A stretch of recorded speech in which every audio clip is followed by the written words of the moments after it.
What's up YouTube? Welcome back to another video. I hope y'all had a happy new year and welcome to the new year 2020. I usually don't do any new year's resolutions, but I made one this year for this channel, and that is to step it up, which means more content and higher quality videos. I'll try my best to keep at it.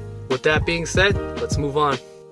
Let me introduce another car to the channel, guys. No, it's not another TL. No, unfortunately it's not a project car, although I would love to have one. It's actually the Wifey's Daily. This is one way of me bringing more content to the channel, and it'll bring some variety to the channel so that it's not accurate TL content all the time. Alright guys, you ready? Let's check out the car. This is the 2014 Subaru Outback Limited. What makes it pretty special is it's the 3.6R. Yup, it's the 6-cylinder flat 6 boxer engine, mated with a 5-speed automatic transmission.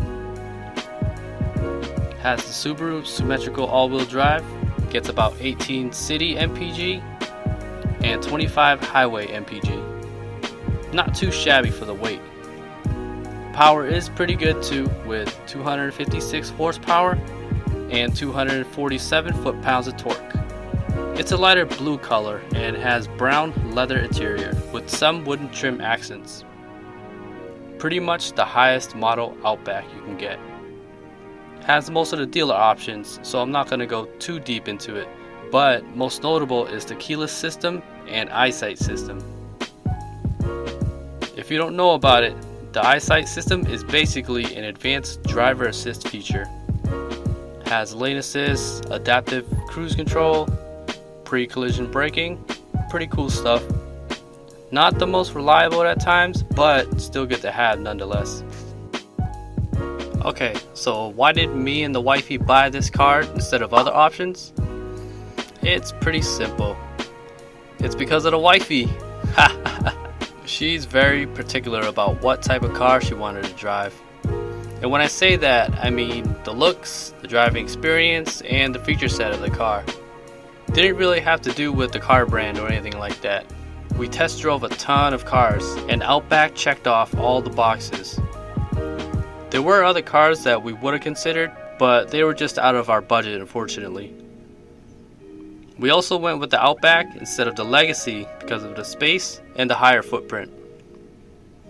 We also did not want to go with a Forester because they only came in 4-cylinder at the time. 4-cylinder motors were too slow for wifey. The 6-cylinder definitely pulls.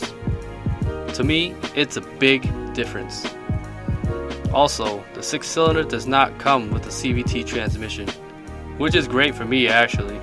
I hate how they shift sometimes.